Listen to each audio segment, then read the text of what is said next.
This is an urgent message. Please do not file your tax return yet. If you have kids, so I'm talking about your qualifying dependents, wait until at least January 29th or until the politicians get this sorted out. Okay, so here's what's going on. The politicians are trying to make changes to tax year 2023, so this is retroactive. If you file now, before the changes, you may leave hundreds of dollars or even thousands of dollars on the table. And then you're gonna have to waste your time and money to file an amendment to fix it. Okay, so to be clear, to be absolutely clear, because I don't wanna waste anyone's time, this bigger tax refund is not applicable to all people.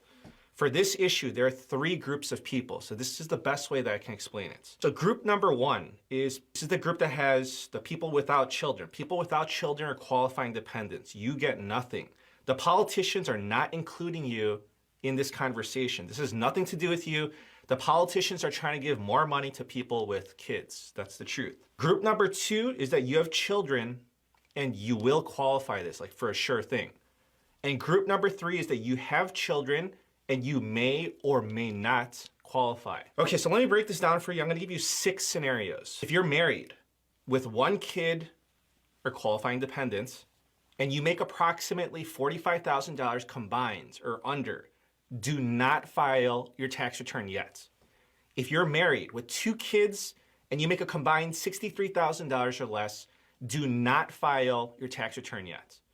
If you're married with 3 kids and you make a combined $79,000 or less, do not file yet. If you're not married with 1 kid or qualifying dependents and you make approximately $38,000 or less, do not file your tax return yet. If you're not married with 2 kids, if you make $55,000 or less, do not file yet. If you're not married with 3 kids, if you make $71,000 or less, do not file yet. If you fall into one of these categories, it makes absolutely no sense for you to file your tax return before January 29th. That's because the IRS starts accepting tax returns on January 29th. So if you file your tax return right now and the politicians make the change, then you're not going to get this extra money. And what's the point of you sending in your tax return right now if the IRS is not even accepting tax returns yet? It's just going to go into the queue and be in the pending status. Okay, so anyways, that was group 2. So those are the parents that will be affected for sure if this bill passes. Group number 3. Okay, so these are the parents that are over those income amounts, right? In the current version of this bill, you will not see any additional money. You're not gonna get any extra money. But the bill, I'll tell you this, it's subject to change. This is not concrete yet, it's not set in stone. And if they modify it, then these income thresholds that I just said, they might change a little bit. But again, if you submit your tax return before the 29th, then you're not gonna get any benefit because you're just gonna be queued up. And it's not like you're queuing up in line for a Black Friday doorbuster. That's not how it works. Whether you submit it now or the 28th or 29th, it's gonna be the same thing. So for this group of people, it's not gonna hurt you if you choose to wait.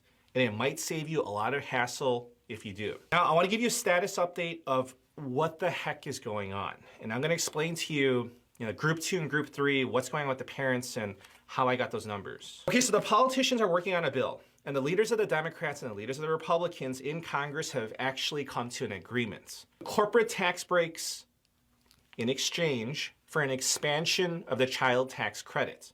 So that's ultimately what's going on. They're making this retroactive for tax year 2023. That means that the corporations will get their tax breaks for last year and certain parents will get bigger tax breaks, bigger tax refunds for last year. The deal is valued at $78 billion. Half of that money will be allocated for the child tax credits and the rest for the corporations and a few other things. So corporations will get the full upfront tax deduction for research and development and bigger tax deductions for interest expenses and the purchase of equipment. The child tax credit would be expanded for parents in those income ranges. Okay, so let me tell you how I got those numbers. Child